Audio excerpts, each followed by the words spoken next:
Milionário vai a um asilo para fazer uma doação e encontra a mãe desaparecida há 40 anos. Olá a todos. Aproveitem esses momentos de relaxamento enquanto assistem. Aplausos estrondosos ecoaram por todo o auditório quando a fita vermelha em frente ao portão do asilo Santa Clara foi cortada pelas próprias mãos de André Almeida.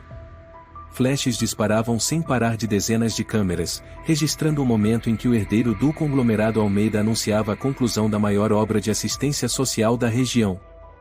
Senhoras e senhores, André sorriu, levantando a mão em saudação ao público. Santa Clara não é apenas um lugar para envelhecer com dignidade, mas também um espaço onde respeitamos o passado e protegemos as memórias que um dia foram esquecidas. Aplausos irromperam como uma onda. Fotógrafos se espremiam na frente, disputando os melhores ângulos.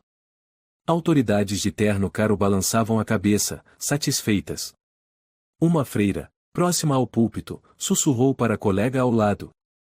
De fato, o Sr. André se parece muito com o pai dele quando era jovem. Foi então que, em meio àquela cerimônia solene, um grito agudo rasgou o ar. André! Todo o pátio ficou em silêncio. Uma figura correu dos fundos da plateia. Era uma senhora idosa, de aparência sofrida, cabelos brancos desgrenhados, pernas mancando, o rosto sulcado por rugas profundas, mas com um olhar que ardia como fogo. Ela avançava pela multidão como uma tempestade, gritando e chorando. André! Sou eu, mãe. Meu filho, é sua mãe. André paralisou no púlpito. Aquelas palavras foram como uma lâmina cravando sua têmpora. Ele apertou o microfone com força. Seu rosto empalideceu. O que está acontecendo? Quem é essa? Murmurou um jornalista. Seguranças correram na direção da senhora. Mas ela já havia chegado ao púlpito, caindo de joelhos aos pés de André, com as mãos trêmulas agarrando a barra da calça dele. Você não se lembra da sua mãe, André? Sou eu. Isabel. Eu estou viva. Esperei por você. Meu Deus, André murmurou. Seus olhos estavam fixos naquele rosto enrugado. Por baixo da poeira do tempo, havia algo dolorosamente familiar. A senhora levantou o rosto, lágrimas nos olhos. Você é a cara do seu pai quando era jovem. Mas você não é cruel como ele, não é? O maldito Almeida tirou você de mim. Afaste-se, gritou um segurança, agarrando-a pelo braço e tentando puxá-la. A senhora se debatia, gritando em desespero. Não! Não me tirem! Ele é meu filho! André! Ele te enganou! Acredite em mim! André permaneceu imóvel. Uma funcionária do asilo correu, tentando conter a situação. Desculpem, senhores, disse apressadamente, Dona Maria é uma paciente com distúrbios de memória. Já fizemos vários exames. Ela tem o hábito de achar que é mãe de celebridades. Não, gritou a senhora, escapando brevemente das mãos da funcionária, mas sendo contida novamente pelos seguranças. Eu sou Isabel. Esposa do Sr. Almeida. Mãe do filho que ele arrancou de mim. Um murmúrio atravessou a multidão. Será possível? Ela disse o nome do pai do André. Não pode ser verdade. Um jornalista chamado Tiago, do Jornal de São Paulo, ligou o gravador e sussurrou para o colega. Tira a foto. Isso pode ser bombástico. André continuava imóvel. Em sua mente, vozes antigas ecoavam, imagens nebulosas da infância. Uma mulher apagada da memória. Um nome que fazia seu pai ranger os dentes ao ser mencionado. Nunca mencione aquela mulher. Ela traiu o próprio sangue. Ele virou-se para Ricardo, seu assistente visivelmente confuso. Você acredita no que ela disse? André perguntou em voz baixa. Ricardo hesitou. Eu não sei, senhor. Mas ela sabia o nome do seu pai. E o seu também. Eu ouvi claramente. O prefeito da cidade, Sr. Antônio, se aproximou e sussurrou para André. Melhor tirá-la daqui antes que vire escândalo na mídia. André assentiu, sem dizer nada. Desceu do púlpito e entrou direto no prédio, enquanto a voz da senhora ainda ecoava atrás dele. Meu filho! Não me abandone de novo. Vivi como um fantasma por 40 anos. Não me deixe morrer sem saber que sou sua mãe. A porta de vidro se fechou, abafando o grito. Naquela noite, André não conseguiu dormir. Estava em seu escritório, a luz amarela iluminando seu rosto tenso. Sobre a mesa, o dossiê dos pacientes do asilo Santa Clara. Qual o verdadeiro nome dela? Murmurou André, abrindo a lista de residentes. Na seção de pacientes especiais, encontrou o nome Isabel Moreira.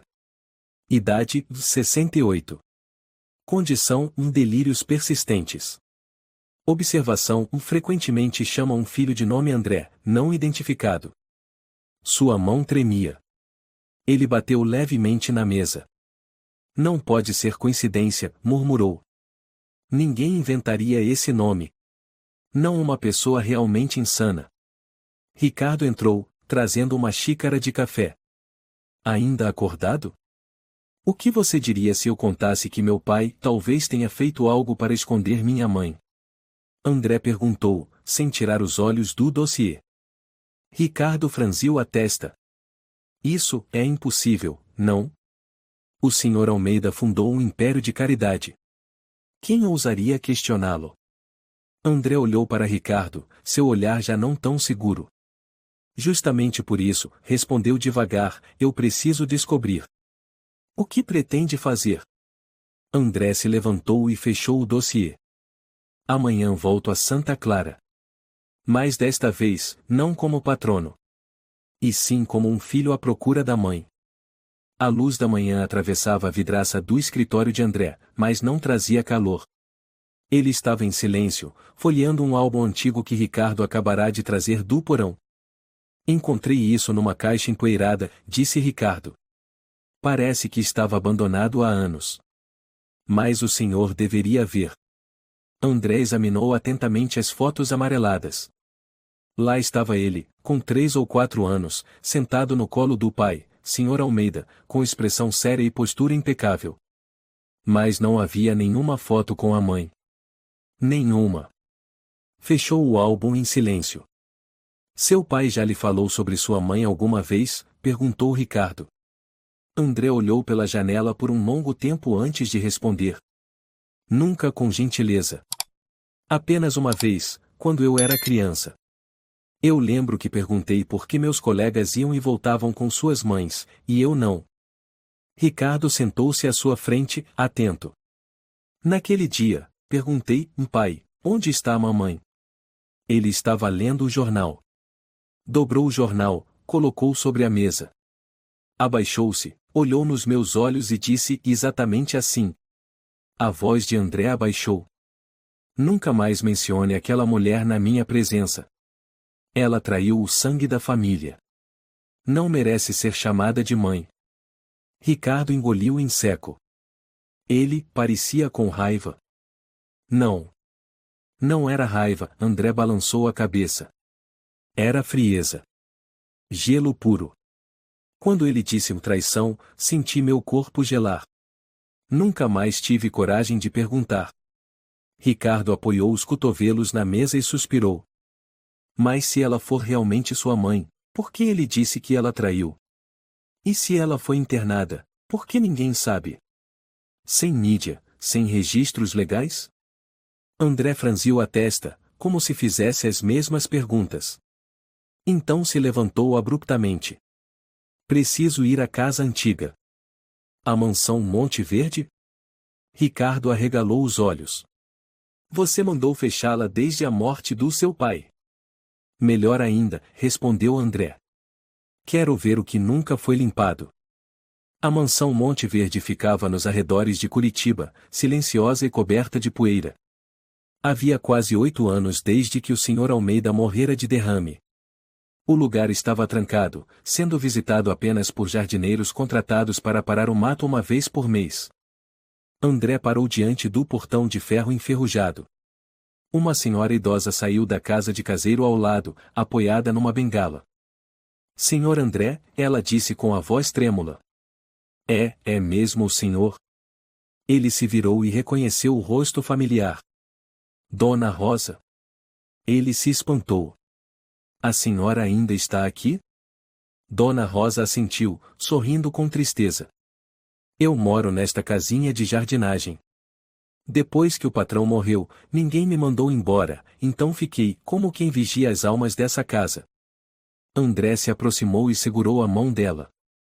A senhora pode me dizer o que realmente aconteceu com a minha mãe? Dona Rosa parou de sorrir imediatamente. Seus olhos envelhecidos se encheram d'água. Ela puxou a mão de volta, apertou o bastão e olhou em direção à mansão. Aquela noite foi uma noite de chuva. Muito vento. Eu ainda lembro dos gritos vindo do saguão. André não desviava os olhos dela. E esperava. Dona Rosa sentou-se no banco de pedra na varanda. O patrão, o Sr. Almeida, estava fora de si. Nunca o vi daquele jeito. Ele deu um tapa na Dona Isabel tão forte que ela caiu no chão, o rosto bateu na mesa. O sangue escorreu da boca dela. Ele arrastou a Dona Isabel até o saguão, na frente de mim e de outros empregados. Rasgou o vestido dela, jogou as roupas pela escadaria. Chovia como nunca. A Dona Isabel rastejou para fora da casa. Na chuva brutal. Estava descalça. Eu vi ela se arrastar até o portão, ainda chamando: "Onde está meu filho? Onde está o meu André?" "Meu Deus", sussurrou André. "Eu não tive coragem", murmurou Rosa. Mas, no fundo, eu sei que a Dona Isabel não era louca. Ela era só uma mãe, despedaçada pelo desespero. O silêncio caiu pesado. André olhou para a velha mansão, que agora se erguia como uma prisão de memórias. As lembranças da infância invadiram os anos de escola, sem uma só palavra sobre a mãe. As fotos espalhadas pela casa mostravam apenas ele e o pai. Naquela noite, André voltou ao seu apartamento em Curitiba. Sentou-se à janela, uma taça de vinho tinto tremendo nas mãos. O vento soprava suave, mas dentro de sua mente havia uma tempestade. Ricardo entrou, segurando uma pasta.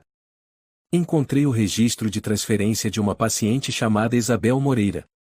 Tem a assinatura do Sr. Almeida e também o laudo psiquiátrico. É autêntico. É, mas o médico que assinou já está aposentado. O nome dele é Carlos Goulart. Vive em Belo Horizonte. André se levantou de súbito. Vamos encontrá-lo. Amanhã mesmo. A chuva caía em Belo Horizonte quando André e Ricardo desceram do carro em frente a uma casa antiga de paredes brancas e telhado vermelho, um lar típico do Brasil tradicional.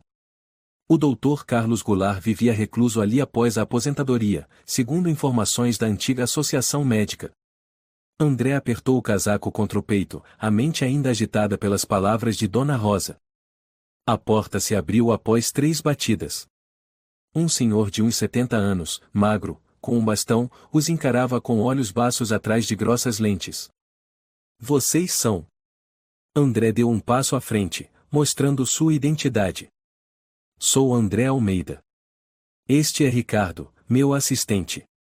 Precisamos falar sobre uma paciente sua de muitos anos atrás. Isabel Moreira. Carlos deu um passo atrás. Um lampejo de pânico surgiu em seus olhos e logo desapareceu. Ele desviou o olhar de André e disse baixinho: Entrem. Na sala de estar envelhecida, com estantes cobertas de poeira e uma lareira estalando por causa da lenha úmida, Carlos sentou-se em uma poltrona de couro e serviu chá. Eu sabia que esse dia chegaria, suspirou.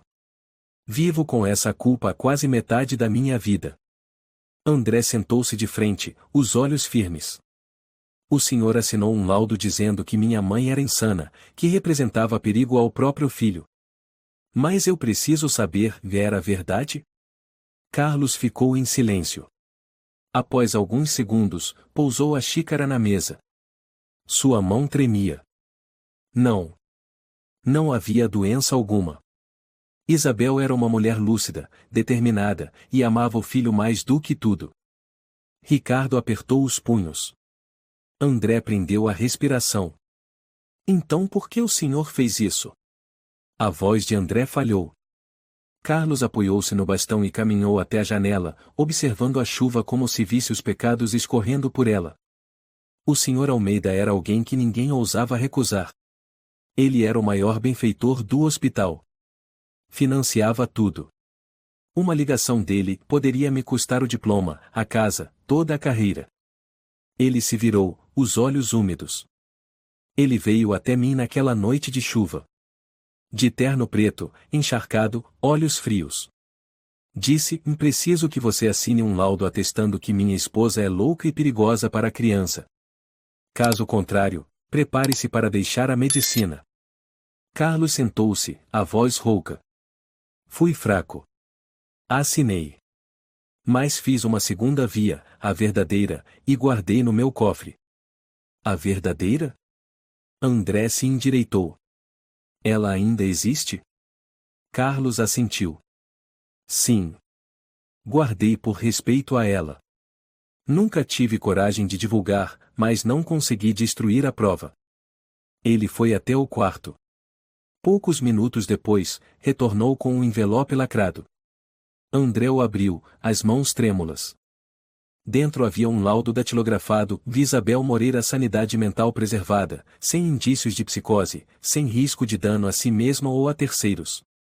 Com a assinatura de Carlos e a data coincidente com a noite em que ela foi levada à força. André segurou o documento, o corpo tremendo. Minha mãe nunca foi louca. Carlos assentiu. E eu fui um covarde. De volta a Curitiba, André não disse uma só palavra durante toda a viagem. Ricardo foi quem rompeu o silêncio. O que pretende fazer agora? André olhou pela janela. Seus olhos estavam secos, mas brilhavam em brasas. Quero saber de tudo. Desde o começo. Mesmo que doa. 2 dias depois, André voltou à mansão Monte Verde para encontrar Rosa. Sentaram-se na antiga sala de estar que um dia fora domínio absoluto do Sr. Almeida. A luz amarelada iluminava o rosto enrugado mais firme da senhora. Me conte tudo. Cada detalhe. Dona Rosa assentiu, os olhos perdidos como se assistisse a uma peça esquecida do século passado. Aquela noite chovia. Eu estava limpando a cozinha quando ouvi algo quebrando no saguão. Corri até lá e vi o Sr. Almeida segurando os cabelos da Dona Isabel, arrastando-a pelo chão de mármore. André cerrava os punhos, os tendões saltados. Você acha que pode se divorciar de mim? Acha que vai levar meu filho embora? Ele rugia. Dona Isabel chorava, a boca sangrando. Ela apenas disse: e não faça isso na frente dos empregados. Meu filho, ele precisa da mãe. E depois? André perguntou entre os dentes.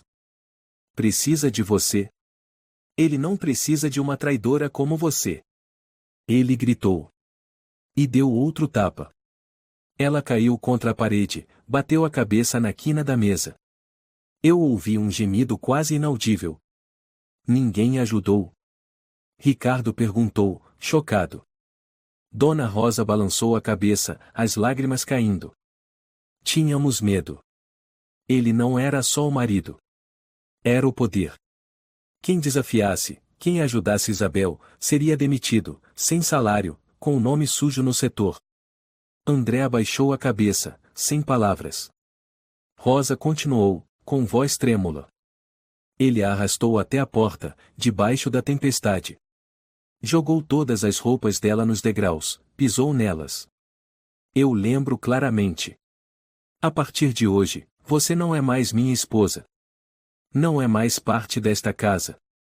Se voltar, solto os cães para te despedaçar. E ela, foi para onde? André perguntou, sufocado. Rastejou até o portão. Os pés em carne viva. Eu corri atrás e empurrei um lenço para ela, mas o Sr. Almeida gritou, Rosa. Quer ser demitida também? Você disse algo a Dona Isabel? Perguntou Ricardo. Dona Rosa assentiu, os olhos marejados. Eu apenas sussurrei, desculpe. Não tive coragem suficiente. Mas espero que você sobreviva. Ela só sorriu, um sorriso que me assombra até hoje. Naquela noite, André deitou-se na cama, mas não conseguiu dormir. Em sua mente, via uma mãe sendo espancada, arrastada, chutada nos degraus de pedra. Uma mãe que ele acreditava ser louca, mas que na verdade havia sido enterrada viva por um demônio disfarçado de homem. Fechou os olhos, e as lágrimas escorreram sem esforço. Isabel Moreira foi expulsa de casa. O que aconteceu naqueles dias? O que ela teve de suportar? Voltamos àquela época. Logo na manhã seguinte à agressão brutal, uma van branca estacionou em frente à mansão Monte Verde.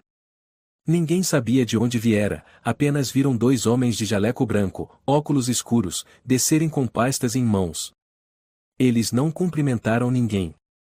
Entraram na casa como se pertencessem àquele lugar. O Sr. Almeida estava de pé no saguão, as mãos nos bolsos, o olhar frio como aço. Dona Isabel, a mulher agredida na noite anterior, estava caída no sofá, com ataduras na cabeça ainda encharcadas de sangue. Levem-na, disse o Sr. Almeida com voz seca. Um dos homens abriu a pasta e deu uma olhada em um documento com o título Ordem de Internação Compulsória em Unidade Psiquiátrica. O outro se aproximou de Isabel, com gentileza firme. Dona Isabel Moreira, somos representantes do Centro Psiquiátrico Campos do Jordão. A senhora apresenta sinais de delírio agudo e foi emitida uma ordem de internação obrigatória para tratamento. Isabel abriu os olhos, assustada. O quê? Vocês estão enganados. Estou completamente lúcida. O Sr. Almeida se aproximou, com uma expressão de falsa dor. Isabel, você precisa de ajuda. Você quase matou nosso filho ontem à noite. Mentira! Gritou Isabel, a voz trêmula de dor e revolta. Eu nunca encostei um dedo no meu filho. Foi você quem me espancou até quebrar meus ossos. O médico balançou a cabeça com indiferença.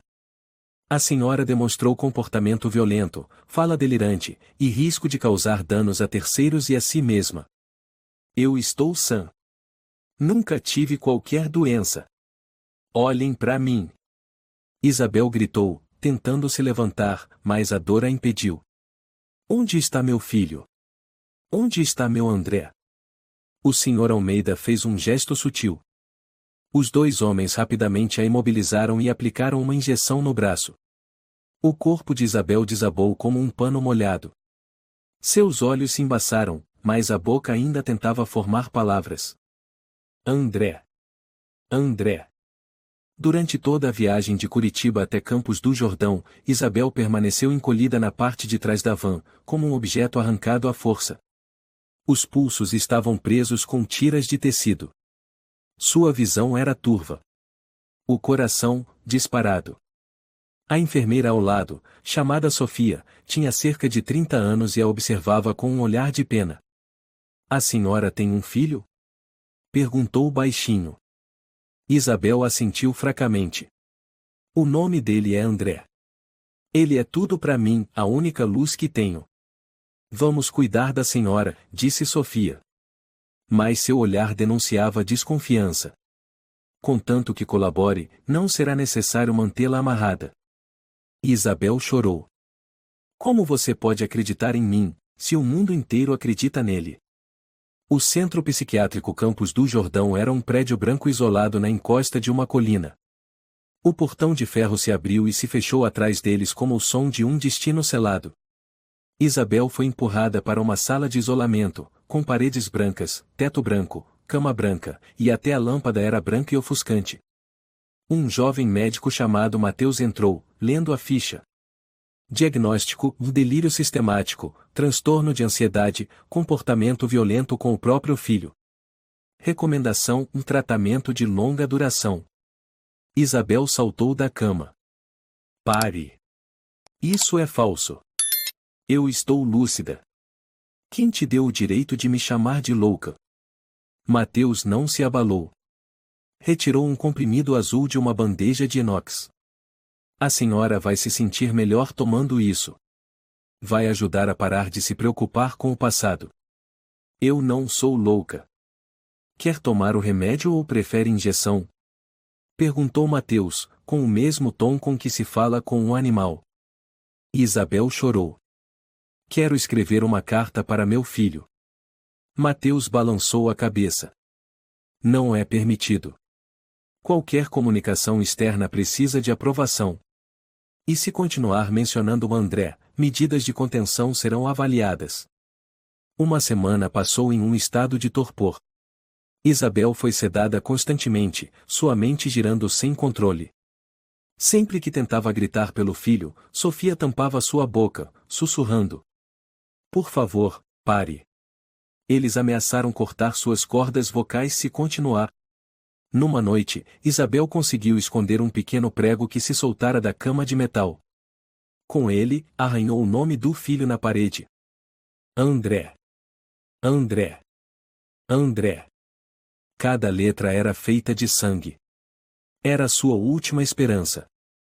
Na manhã seguinte, Mateus viu as inscrições. Apertou o prontuário e ordenou: contenção por 3 dias. Sem comida. Sem fala. Enquanto isso, em Curitiba, o Sr. Almeida dava uma entrevista coletiva pomposa. Usava um terno cinza claro e tinha uma expressão entristecida, cercado por autoridades locais. "Tenho uma notícia dolorosa a compartilhar", disse com voz embargada. "Minha esposa, Isabel Moreira, adoeceu gravemente. Ela apresenta tendência a se machucar e também ao nosso filho, por isso foi levada a um centro de tratamento especializado." A repórter Paula Dantas, da revista Veja, levantou a mão. "O senhor pode detalhar a condição atual?" "Os médicos dizem que pode durar a vida inteira." "Estou arrasado, mas confio na medicina." Outro jornalista cochichou: "Família exemplar, essa dos Almeida. Forte e amorosa." O Sr. Almeida abaixou a cabeça, mas o canto da boca se ergueu levemente. No hospital psiquiátrico, Isabel afundava na escuridão. Um dia, a enfermeira Sofia sentou-se ao lado dela e entregou um pequeno papel escondido na palma da mão. "Eu sei que serei demitida se descobrirem. Mas não consigo ficar calada." Isabel abriu o papel. Era um panfleto de uma organização de direitos humanos, o Fundação Justiça Clara, dedicada à defesa de pacientes psiquiátricos internados à força. "Não desista", sussurrou Sofia. "Ainda há pessoas lá fora lutando pela verdade. A senhora precisa viver. Viver até o dia que seu filho descubra." Isabel apertou o papel nas mãos. Pela primeira vez, os olhos voltaram a brilhar. Numa manhã cinzenta de meados de março, Isabel estava sentada imóvel na cama de ferro do quarto 42. As mãos enfaixadas por causa dos cortes feitos ao gravar o nome do filho. O quarto não tinha relógio, nem janela, apenas uma luz branca constante, como se o tempo tivesse parado. De repente, 2 homens de terno entraram, seguidos pelo Dr. Mateus. Um deles abriu uma pasta e disse friamente: "Dona Isabel Moreira, conforme decisão recente da família, a senhora passará à condição de um sem identidade civil. Todos os registros civis relacionados à senhora foram apagados do Sistema Nacional." Isabel arregalou os olhos. "O quê? Sem identidade civil? Isso é uma piada?" Mateus deu um sorriso seco. "Não é piada. A partir de hoje, a senhora não tem mais nome nos registros de residência, patrimônio ou sistema de saúde. O tratamento se referirá à senhora apenas como paciente 42B. Não!" Isabel gritou, levantando-se. "Eu sou um ser humano. Eu sou mãe. Meu nome é Isabel Moreira. Vocês não têm esse direito." Um dos homens bateu palmas. 2 seguranças entraram e a imobilizaram. Mateus a observava como se olhasse para um animal perigoso. "É uma decisão legal. Com a assinatura do Sr. Almeida, seu tutor legal." "Ele não é um ser humano!" gritou Isabel. "Ele é um monstro. Ele enganou o sistema, enganou vocês, enganou o mundo." Mateus balançou a cabeça e suspirou. "Enfermeira Sofia, aplique o sedativo. Você conhece o protocolo." Sofia se aproximou com a seringa nas mãos, os olhos baixos. Sussurrou: "Por favor, não resista. Eles podem amarrar a senhora por uma semana se continuar gritando. Isabel soluçou. Sou mãe. Só quero viver o bastante para dizer ao meu filho que não o abandonei. Sofia sussurrou. Eu acredito na senhora. Mas não posso fazer mais do que isso. A agulha perfurou seu braço, e tudo se tornou embaçado, como se fosse puxada para um abismo invisível. Em Curitiba, numa sala solene do cartório da cidade, o Sr. Almeida estava sentado à mesa, com a expressão serena de sempre. Ao seu lado, o advogado particular Fernando Barbosa e um funcionário administrativo carimbavam papéis. Finalizamos os trâmites para remover o nome de Isabel Moreira de todos os bens em conjunto, informou Fernando. Com base na sua incapacidade civil grave e irreversível. Almeida assentiu. Ótimo. Certifiquem-se de que a imprensa nunca descubra. Quero esse nome enterrado para sempre. O funcionário hesitou um instante. Tem certeza que deseja declará-la legalmente morta? Almeida sorriu um sorriso tão frio que gelava a pele. Ela já morreu. Só não enterramos ainda. Enquanto isso, em Campos do Jordão, Isabel foi transferida para a ala de pacientes graves. Sem nome, sem família, sem visitas.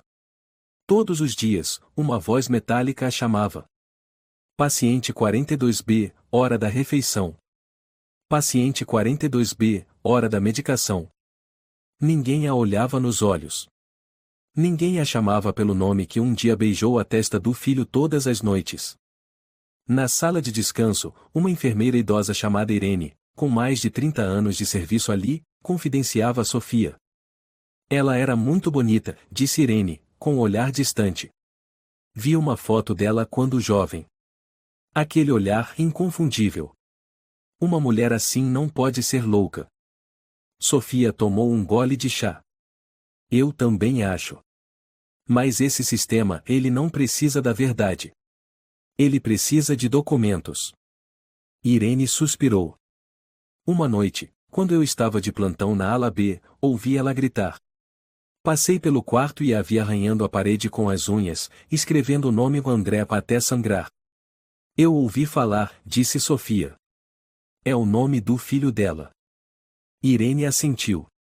Nunca vi outro paciente escrever o nome de um filho com sangue. Ela não é louca. Ela foi traída. Sofia abaixou a cabeça. Se um dia o filho dela souber, ele vai ter que viver com uma verdade cruel em que sua mãe foi enterrada viva pelo mundo. No quarto 42, Isabel, magra e destroçada, sentava-se todas as noites diante da parede, os dedos trêmulos acariciando as letras de sangue já secas. André. Você é minha única luz. Sempre que uma enfermeira entrava, ela se jogava sobre as palavras, protegendo-as com o corpo, como se tentasse impedir que a última verdade fosse apagada. Um dia, Mateus viu. Apaguem isso agora. Enfermeira Sofia. Traga álcool e lâmina. Isabel se debateu como um animal em pânico. Não. Não apaguem. Não apaguem meu filho. Mateus avançou, segurou seu queixo com força e disse entre os dentes. Você não tem mais filho. Você não é mais ninguém. Aqui, você é apenas a paciente 42B. Sofia ficou parada. A lâmina caiu de sua mão. No dia seguinte, Sofia voltou ao quarto de Isabel durante o intervalo. Sentou-se ao seu lado e sussurrou. A senhora precisa escrever tudo. Com o que puder. Precisa deixar provas. Não permita que apaguem tudo.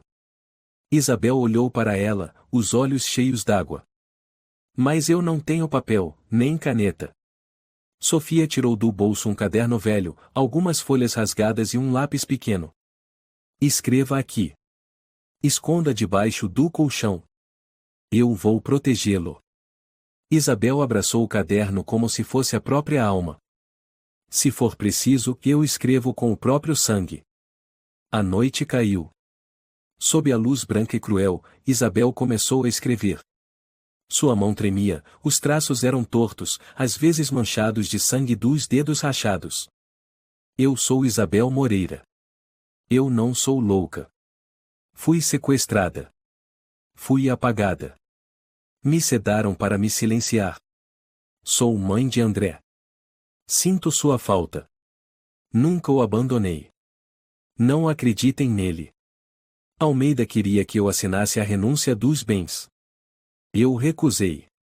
Ele me bateu, me amarrou, me obrigou a usar meu sangue como tinta.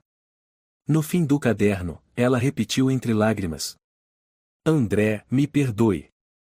Eu nunca te abandonei. Você é a última luz da minha vida. 3 meses após a internação forçada de Isabel, a mansão Monte Verde foi novamente enfeitada com luxo. Cortinas de veludo vermelho novas, lustres de cristal brilhando no teto alto. Chefes de hotel 5 estrelas foram contratados para preparar o cardápio. O perfume de flores frescas invadia todos os cantos. Uma festa de casamento luxuosa. O Sr. Almeida vestia um smoking preto impecável, o rosto radiante como se nenhuma tragédia houvesse acontecido. Ao lado dele, vestida de branco puro, estava Camila Soares, sua secretária particular por 5 anos, a mulher de sorriso dócil, olhar discreto, mas repleto de ambição. Tem certeza? Sussurrou Camila ao seu ouvido. Ainda tem gente comentando sobre ela. Almeida apertou a mão dela, os olhos afiados como lâminas. Esses tolos acreditam no que eu permito. Isabel já está morta. Para o público, sou um viúvo fiel e sofrido. Quem ousaria duvidar?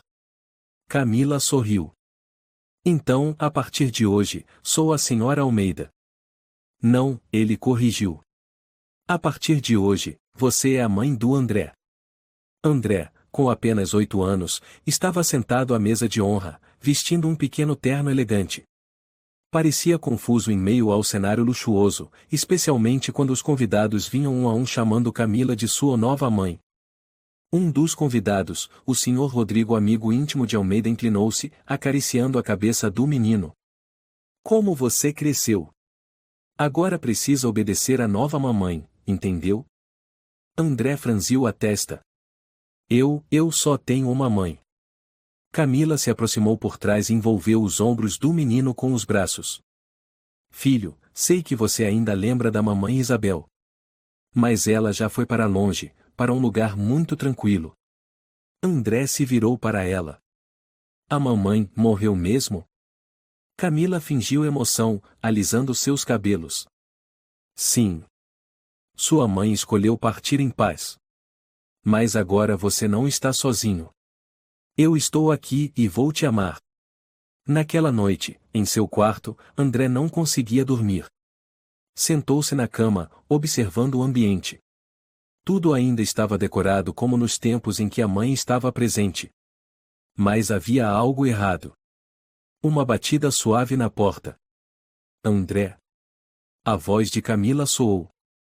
Sou sua nova mãe. Ele abriu a porta, a contragosto. Camila entrou com um copo de leite quente. Achei que isso podia te ajudar a dormir melhor. André pegou o copo, lentamente. Você é uma pessoa boa. Camila sorriu. O que você acha? Eu não sei. Mas a mamãe Isabel costumava me abraçar. Ela não precisava falar, eu sabia que ela me amava de verdade. A frase fez Camila hesitar por um segundo. Mas ela logo escondeu a reação e beijou a testa dele. O amor nem sempre se parece com o passado. Não estou aqui para substituir ninguém. Só quero que você se sinta amado. Enquanto isso, Isabel jazia caída no chão do quarto 42B, os lábios arroxeados, as mãos tremendo por uma reação a mais uma dose de medicação. Sofia correu, desesperada. De novo uma dose excessiva. Gritou com Mateus. Mateus deu de ombros, sem olhar para a paciente em convulsão. Ela resiste demais. A única solução é controle neurológico. Sofia se ajoelhou, apoiando a cabeça de Isabel. A senhora consegue me ouvir? Sou eu, Sofia. Isabel abriu os olhos, a respiração ofegante. Eu o vi. Viu quem? Meu filho.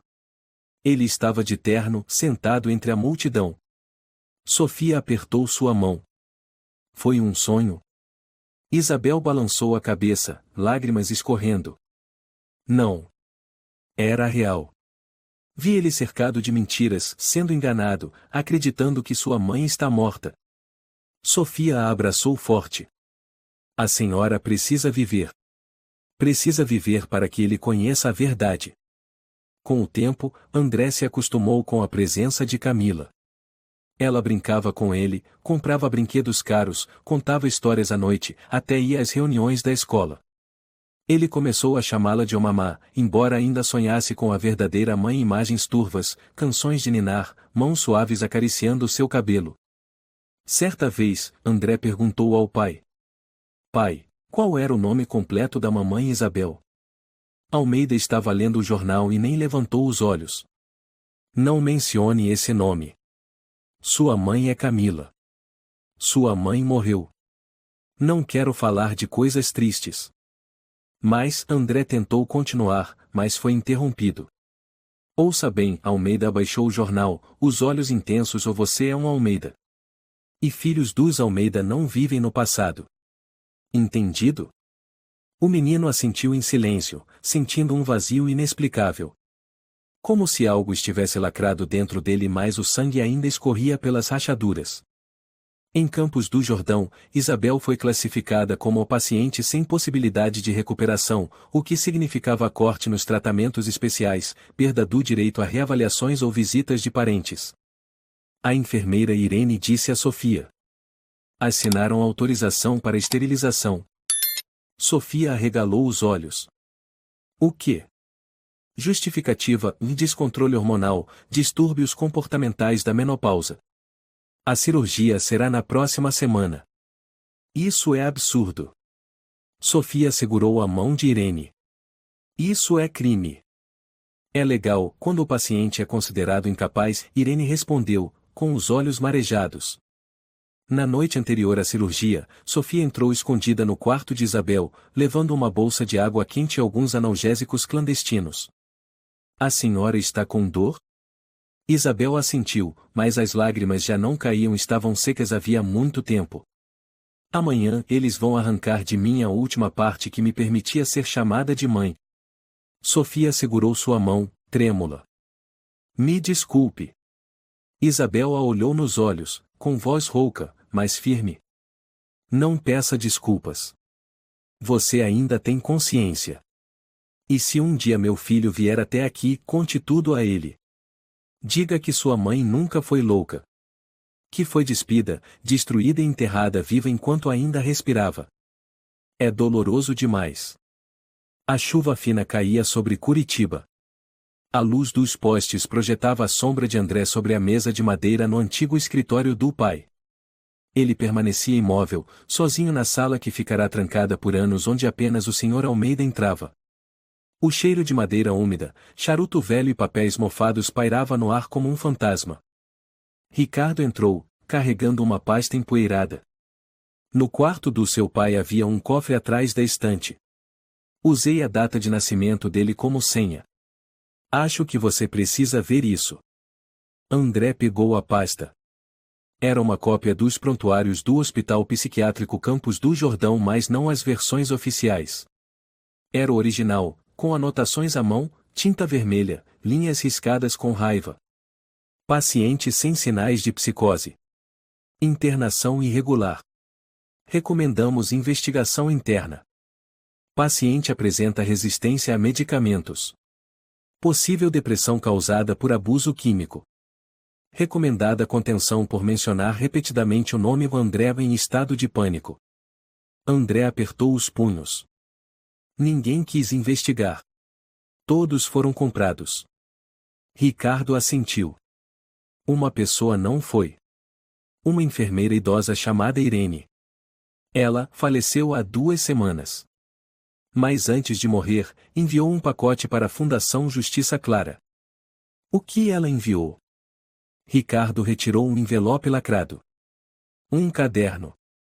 Papel amarelado, letra tremida, várias páginas manchadas com sangue seco. Quem recebeu achou que fosse só delírio, mas depois de ler algumas linhas, nos contataram imediatamente. André abriu o envelope. Era um caderno pequeno, capa gasta, algumas páginas rasgadas. Ele folheou, os olhos fixos como se estivesse hipnotizado. Eu sou Isabel Moreira. Eu não sou louca. Sou mãe. Me injetaram remédios para me calar, me prenderam para que eu sumisse. Toda vez que falo o nome do meu filho, eles me apertam o pescoço. Precisei escrever com sangue, porque não me deram papel. Almeida queria que eu assinasse a renúncia dos bens. Eu recusei. Ele me bateu, me amarrou na cadeira e disse: "Você é um cachorro sem nome. Eu vou te substituir por algo melhor." André ergueu o rosto, as lágrimas transbordando, a garganta apertada. Ricardo murmurou: "Você não precisa continuar, se for demais." "Não", disse André, com voz rouca. "Eu preciso ler. Preciso ver a verdade com meus próprios olhos." Ele virou para as últimas páginas, a caligrafia mais densa, tremida, desesperada. "Cada vez que digo o nome do meu filho, sou trancada. Eu arranho as paredes até sangrar. Mas eu preciso escrever seu nome, manter viva a sua imagem. André, perdoa a sua mãe. Eu não te abandonei. Fui enganada. Fui punida por te amar demais. Você é a última luz. A última luz da vida da mamãe." A mão de André tremia incontrolavelmente. O caderno caiu sobre a mesa, abrindo-se e revelando dezenas de linhas repetidas: "André, perdoe a mamãe", escritas com tinta preta, sangue seco, até mesmo com manchas borradas de lágrimas. Na manhã seguinte, André procurou a presidente da Fundação Justiça Clara, a senhora Teresa Carvalho, uma advogada experiente, famosa por combater internações psiquiátricas compulsórias. Ela tinha mais de 60 anos, cabelos brancos, voz lenta, mas firme. "Eu vim pedir ajuda", disse André, com uma voz que soava como alguém que havia saído de dentro de um túmulo. "Minha mãe ainda está viva. E ela está presa há 40 anos." Teresa folheou o caderno, pensativa. "Você sabe, já lidamos com casos semelhantes, mas nunca vimos alguém ter sua identidade apagada de forma tão sofisticada. Este é um caso emblemático do poder absoluto da elite." "A senhora pode ajudar a salvar minha mãe?" André perguntou, com os olhos vermelhos. Teresa assentiu com a cabeça. "Faremos mais que isso. Vamos tornar tudo público. E vamos mostrar ao país inteiro que a luz de uma mãe não pode ser enterrada." Uma semana depois, André foi a Campos do Jordão. Em nome de uma inspeção de pessoal financiado, ele tinha autorização para acessar a ala especial. Em suas mãos estavam o verdadeiro dossiê de Isabel e a cópia do diário ensanguentado. O diretor médico, Dr. Júlio Silva, recém-nomeado, o recebeu com um sorriso protocolar. "Bom dia, Sr. Almeida. Gostaria de visitar qual setor?" "A ala dos pacientes antigos. Tem um prontuário a ser verificado." Júlio o conduziu por um longo corredor. O ar era gelado como o submundo. Gemidos vinham de quartos insonorizados, mas nenhum isolamento poderia deter os ouvidos de quem procura sua mãe. Quarto 42B. Júlio abriu a porta.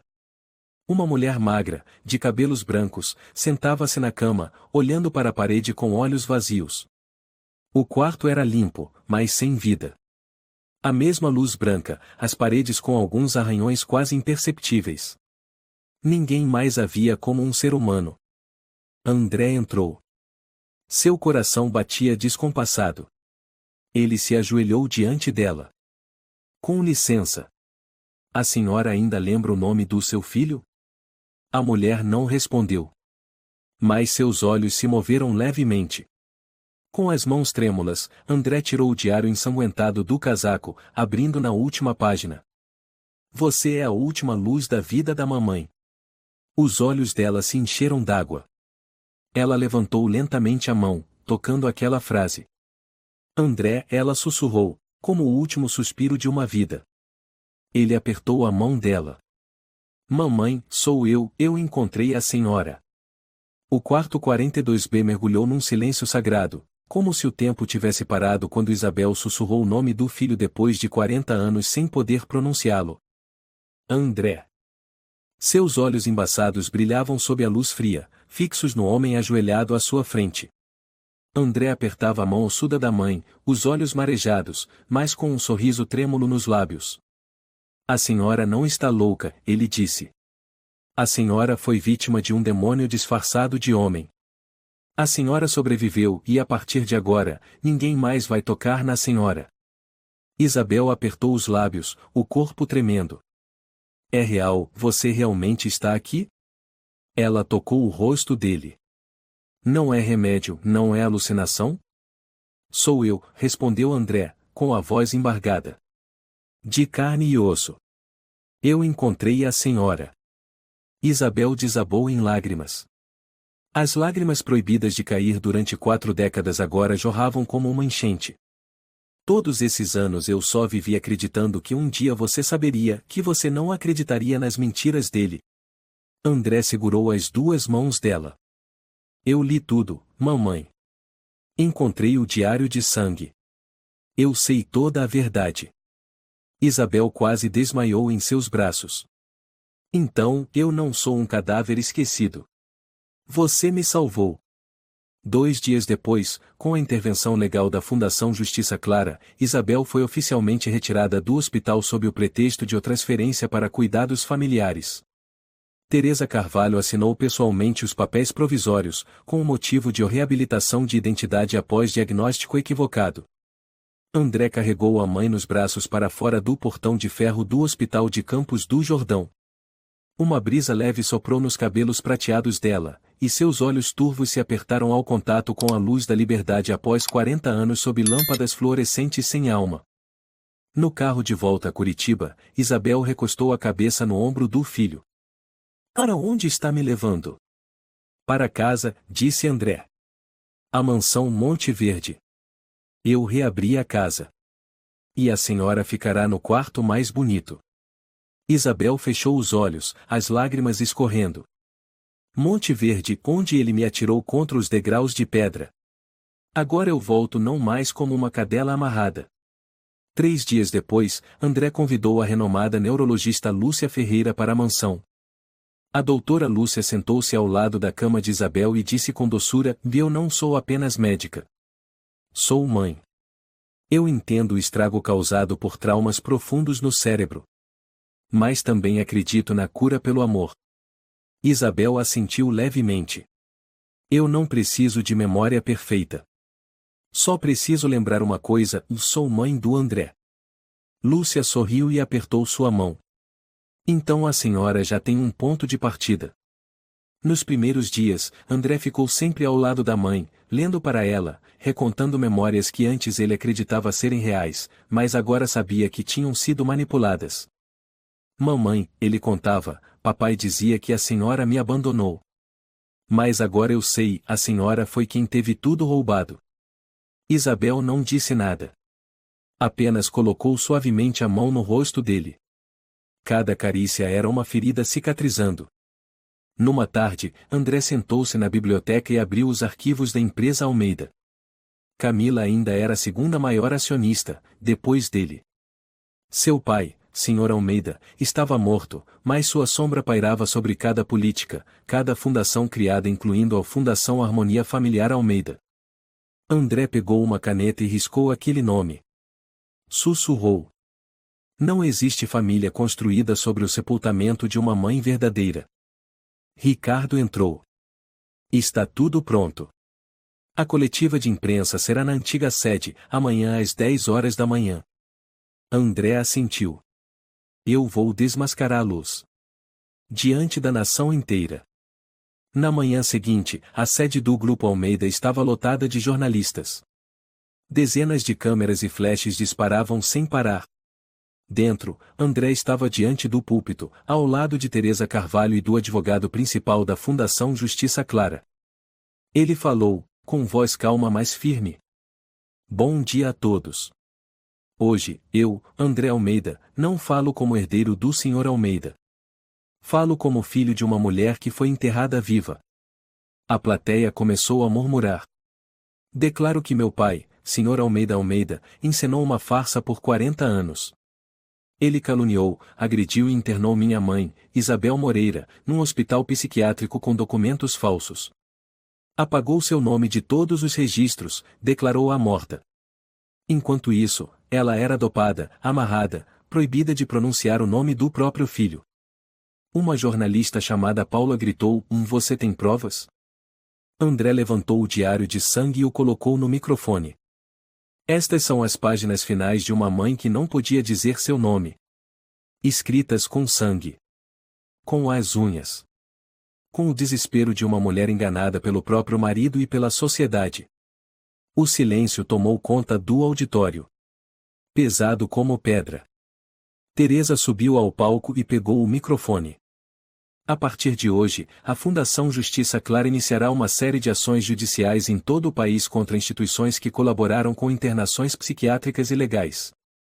E o Grupo Almeida terá seu nome mudado. André ergueu o rosto.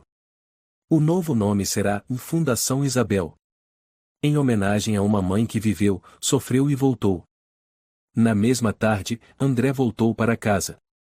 Isabel estava sentada sob as árvores no jardim, segurando uma fotografia antiga restaurada, uma imagem dela segurando André quando ele ainda era um bebê.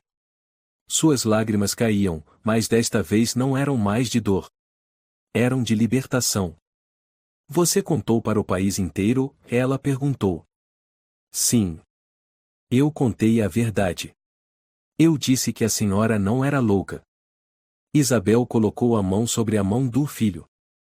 Então é verdade que eu realmente voltei do mundo dos mortos. André sussurrou. Agora a senhora não está mais enterrada viva. A senhora voltou para o mundo dos vivos, de verdade. Uma semana após a coletiva de imprensa, todo o sistema de mídia do Brasil entrou em ebulição. Manchete da capa do O Globo. Filho de Almeida acusa pai de ser um demônio disfarçado de homem. Revista Veja.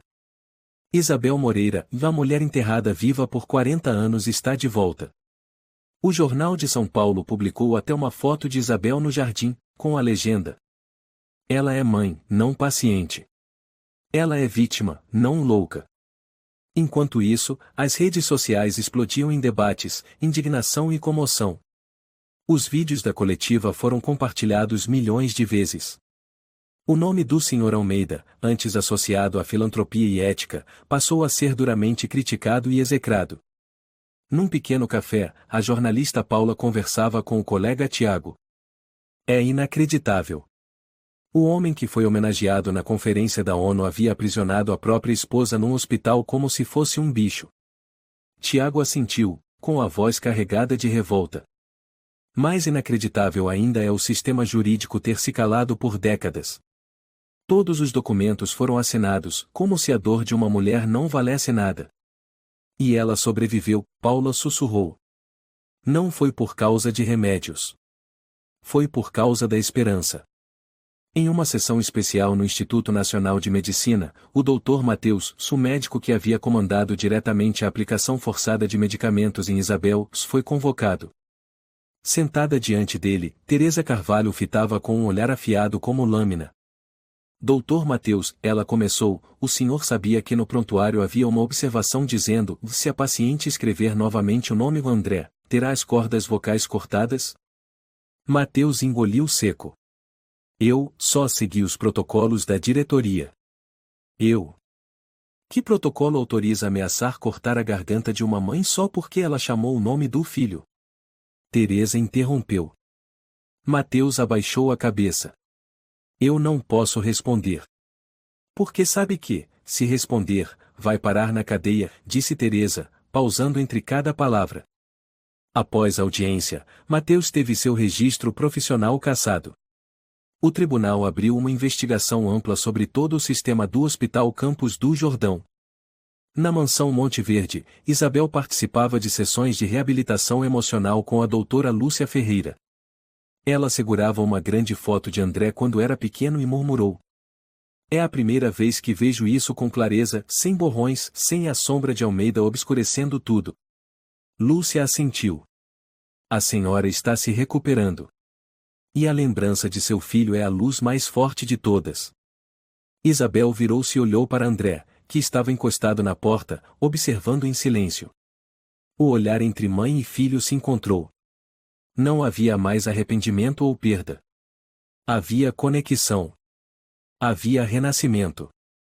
Você veio da reunião? Ela perguntou. Sim. A partir de agora, a senhora estará livre. Para sempre. O sistema não vai enterrar mais ninguém vivo. Isabel sorriu suavemente. E eu também não preciso mais me esconder num canto escuro. André organizou uma cerimônia especial na sede da antiga empresa Almeida, agora renomeada como Fundação Isabel. Ex-pacientes que haviam sido internados ilegalmente, representantes de organizações de direitos humanos e jornalistas estavam presentes. André subiu ao púlpito, com a luz suave iluminando seu rosto, que já não mostrava raiva, mas determinação. Hoje, não homenageamos uma vítima, disse ele. Estamos honrando uma guerreira. Ele fez um gesto. As portas atrás do palco se abriram. Isabel entrou, com um chale cor marfim sobre os ombros, os cabelos penteados com cuidado, o rosto sereno. Toda a plateia se levantou. Aplausos estrondosos encheram o salão. Algumas pessoas choravam. André conduziu a mãe até o púlpito, de mãos dadas. Esta é minha mãe. Não é uma paciente. Não é uma louca. Não é uma mulher abandonada. Ela é a luz que sobreviveu à escuridão. Isabel, com as mãos trêmulas, pegou o microfone. Sua voz não era totalmente clara, mas cada palavra soava como um manifesto. Eu perdoo. Mas não esqueço. Eu estou de pé aqui por causa do meu filho. Por causa de um amor que não foi sufocado pelo poder. Que nenhuma outra mulher precise mais enterrar seu sangue em um caderno. A plateia explodiu em comoção. Meses depois, a Fundação Isabel financiou a criação de um sistema de proteção jurídica para pacientes psiquiátricos, pessoas que antes não tinham voz. Foi aprovada a Lei Isabel Moreira, proibindo toda forma de internação compulsória sem 3 instâncias independentes de avaliação. No jardim da Monte Verde, Isabel e André estavam sentados sob um velho carvalho. Seu pai costumava se sentar aqui, lembra? Isabel murmurou. André apertou sua mão. Agora somos nós dois. A sombra dele não está mais aqui. Uma garotinha correu até eles, filha de Ricardo, segurando um desenho colorido e mal feito. Dona Isabel. Eu desenhei a senhora e o André. Ela sorriu e abraçou a menina. Sou a avó de honra, é isso? Sim. Meu pai disse que a senhora é uma heroína. Isabel soltou uma gargalhada. Uma risada completa, sem estilhaços, sem repressão. Naquela noite, André escreveu em seu diário. Existem sombras que parecem eternas. Mas uma mãe ainda pode voltar. Não por milagre, mas por um amor esquecido por tempo demais. Ele largou a caneta e olhou para o teto. Agora, mamãe está realmente viva. Não está mais enterrada. Não é mais chamada por um número. Mamãe é mamãe. É Isabel. A verdade pode ser enterrada. A voz pode ser silenciada. Mas o amor de uma mãe nunca se apaga. A história de Isabel nos lembra que o poder não pode sepultar a consciência, e que a justiça, mesmo tardia, ainda pode salvar. Quando um filho tem coragem de enfrentar a mentira para reencontrar a mãe, isso não é só amor filial. É o começo da justiça para muitos outros. Levantemos nossas vozes pela verdade, e por aqueles que não conseguem se defender. Se você gostou desta história, convidamos você a dar um like e se inscrever em nosso canal. Seu apoio nos motiva a continuar trazendo histórias comoventes quase todos os dias. Estamos muito agradecidos pelo seu apoio. Até breve.